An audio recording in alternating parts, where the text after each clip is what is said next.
I tell you what, you can't make this stuff up. You really can't. I mean, be honest. Be honest and tell me you didn't have that feeling in your gut like something like this was going to happen for this Bengals team. A missed chip shot field goal that would have likely tied the ball game and seen the Bengals go into overtime. And in the way they was playing, more than likely win going into overtime.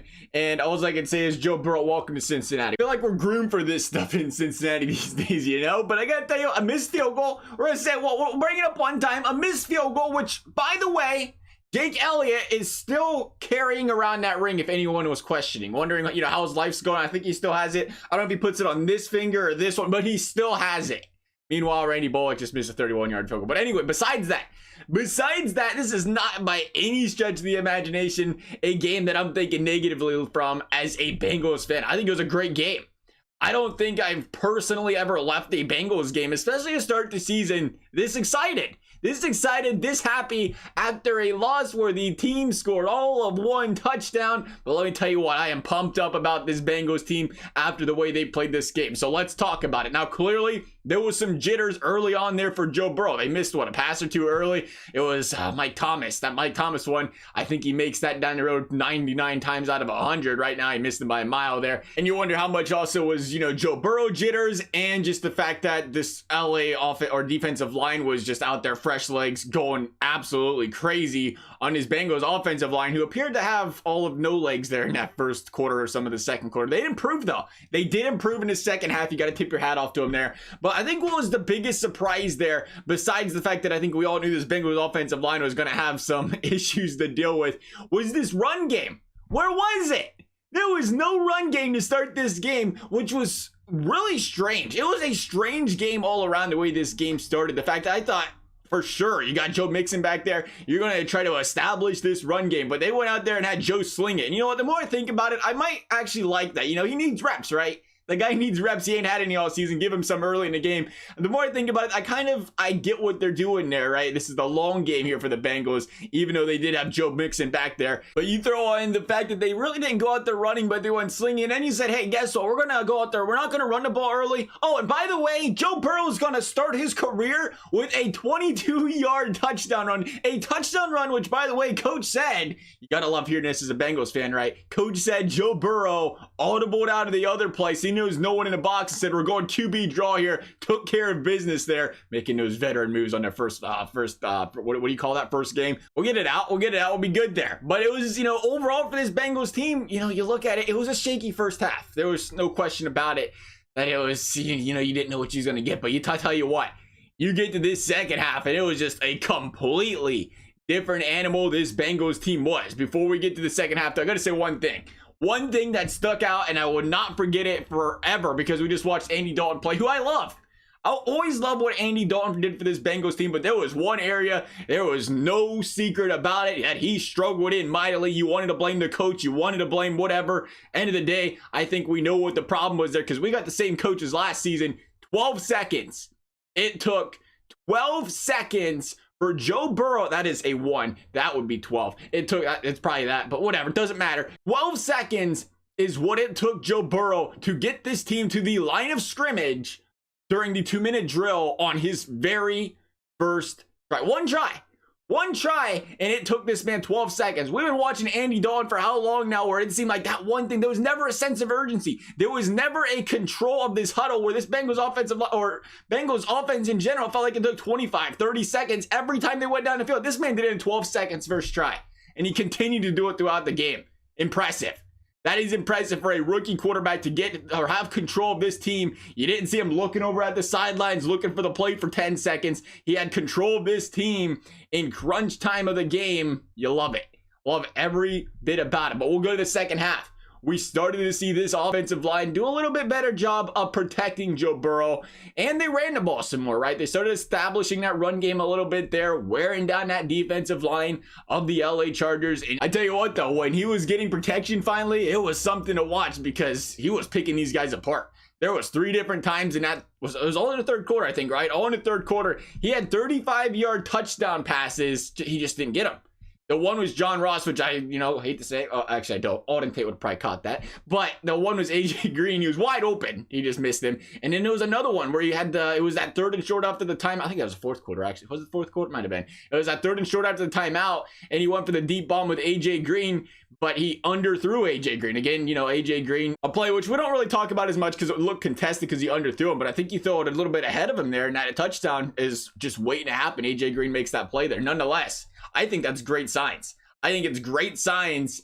It's week 1 and he's finding all these guys. He's making it look easy out there as far as guys being wide open. So, he's doing a great job in that department. The accuracy, it's going to work itself out. That ain't something we're worried about. Seeing him spread that football around to everybody on that team, worried about that. Did a great job of it there. But let's talk about the defense. Just real quickly here, let's talk about the defense. They look good. They look good and improved compared to last season. Jackson looked really good. Bynes played really well in this game. How about this D-line?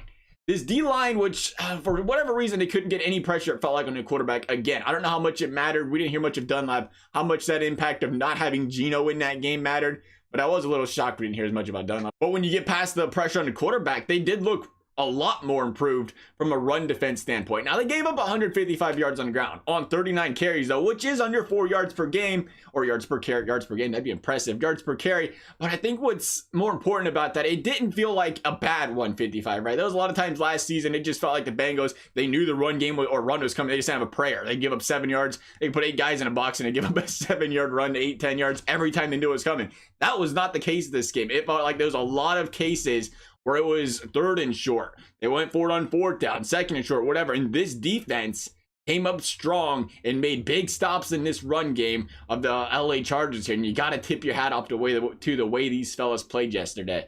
Well, let's talk about this game-tying drive. I tell you what, first of all, I think it's a different feel in Cincinnati right now.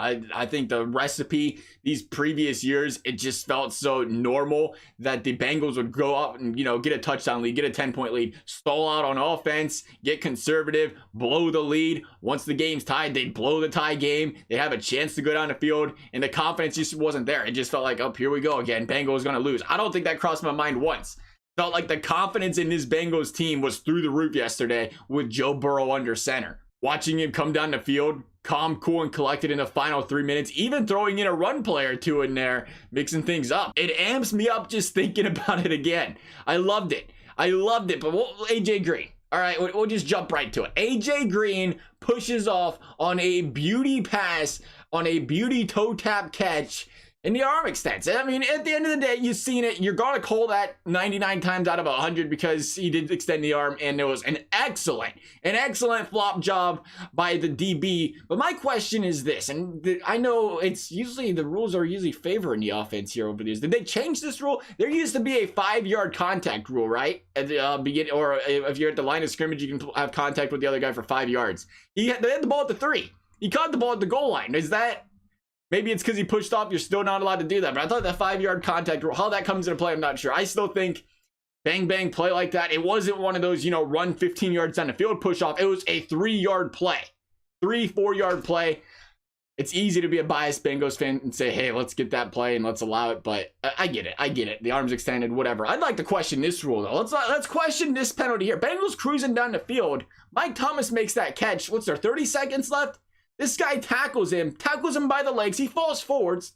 Picture that. Tackles him, falls forwards. He's holding his legs, not on his body, not on his helmet. Lets go of his legs, and he falls on top of his body. He's sitting on top of this guy after the tackle. Where's the delay of game call?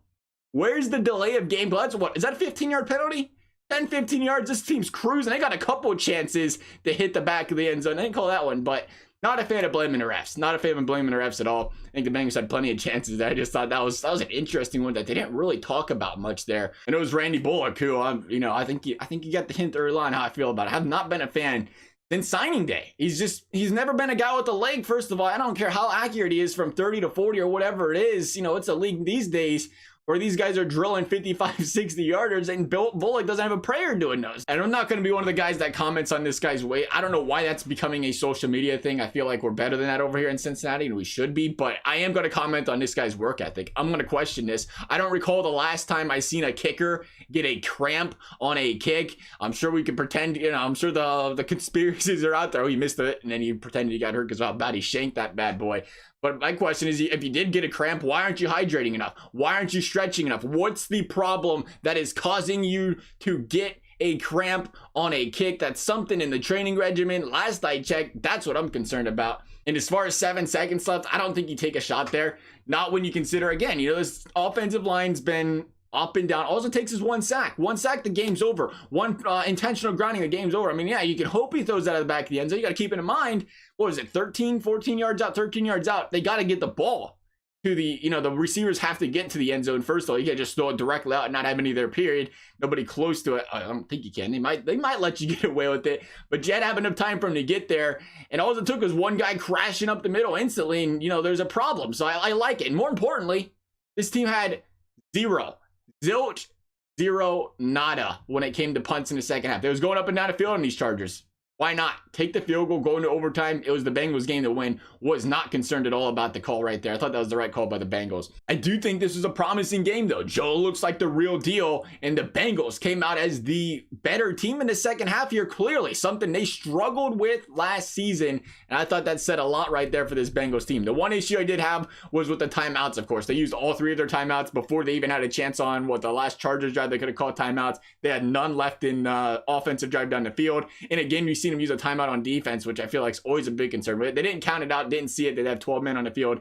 But that's always killer to see, especially in the second half, to waste the timeout on defense there for this Bengals team. But besides that, though, I feel like this is a different Bengals team. And this does really feel like the beginning stages of a team that's got a top-tier franchise quarterback coming through, and a team that's really got a chance to go out there and compete for a championship through it and throughout. Hope that's the case. Thank you guys for watching. We'll see you next time.